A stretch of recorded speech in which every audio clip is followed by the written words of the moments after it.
ایک لڑکی نے ایک لڑکے سے کہا تھا کہ گانا سنو گے؟ اس نے کہا کہ میں گانا نہیں سنوں گا۔ لڑکی نے کہا کیوں نہیں سنو گے؟ کہا اس لیے کہ گانا سننے سے بڑا گناہ اور نقصان ہوتا ہے۔ اس نے کہا کیا نقصان ہوتا ہے؟ تو لڑکے نے کہا کہ میں اسلام کے مطابق بتاؤں یا پھر گوری چمڑی والے انگریزوں کی بات تم کو بتاؤں؟ اس نے کہا کہ مولویوں والی باتیں مت کرو، مولویوں نے یہی تو بتایا ہے نا کہ کان کے اندر سیسا پگھلا کے ڈالا جائے گا، تم وہ باتیں میرے سامنے مت کرو۔ تو اس لڑکے نے کہا کہ ایک انگریز پروفیسر نے اس بات کو لکھا ہے کہ جو گانا سنتا ہے تو خیالی دنیا میں چلا جاتا ہے جس سے اس کا میموری پاور کم ہو جاتا ہے۔ ایک دوسرے بہت بڑے سائنسدان نے لکھا ہے کہ گانا سننے سے انسان کے دماغ پر بہت برا اثر پڑتا ہے۔ وہ ایک ایک کر کے انگریزوں اور سائنسدانوں کی باتیں بتاتا چلا گیا، آخر میں ایک کتاب کا نام بتایا۔ امریکہ میں انگلش زبان کے اندر یہ کتاب چھپی ہے جس میں بہت زیادہ ریسرچ کے بعد میں لکھا گیا ہے کہ گانا سننے سے انسان کی سوچ، انسان کی فکر، انسان کے دماغ اور اس کے میموری پاور کو کتنا نقصان ہوتا ہے۔ جب ساری باتیں اس لڑکے نے بیان کر دی تو لڑکی نے جواب میں کہا تمہاری لاجک تو بہت اچھی ہے۔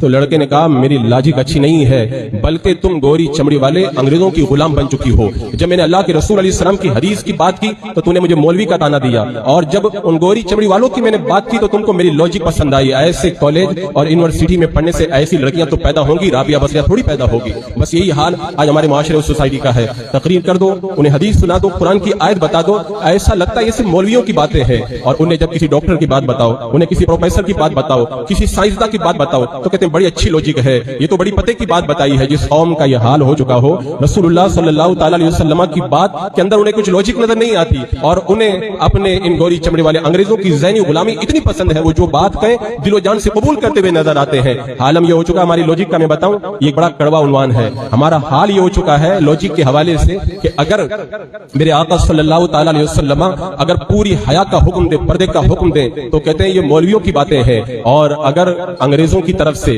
اگر ان دنیا داروں کی طرف سے یہ بتایا جائے کہ کپڑے پھاڑ کر کے پہنو تب بھی کہتے ہیں لوجک بڑی اچھی ہے۔ اگر علماء کی طرف سے بتایا جائے اسلام کی ان پابندیوں پہ عمل کرو تو کہتے ہیں صرف مولویوں کی باتیں ہیں، اور اگر بتا دیا جائے یہ ٹریفک مت توڑنا، اس سے یہ نقصان ہوگا، یہ مت کرنا، یہ قانون لاگو ہوگا، تو کہتے ہیں ہمارے فائدے کے لیے تو کہا گیا ہے، یہ تو صحیح لوجک ہے۔ تو دنیا والوں کی لوجک ہمیں سمجھ میں آئے اور رسول اللہ صلی اللہ علیہ وسلم کے قانون کی نظر ہماری نظر میں اہمیت نہ رہ جائے تو اس کے بعد میں پھر عذاب نہیں آئے گا تو کیا آئے گا۔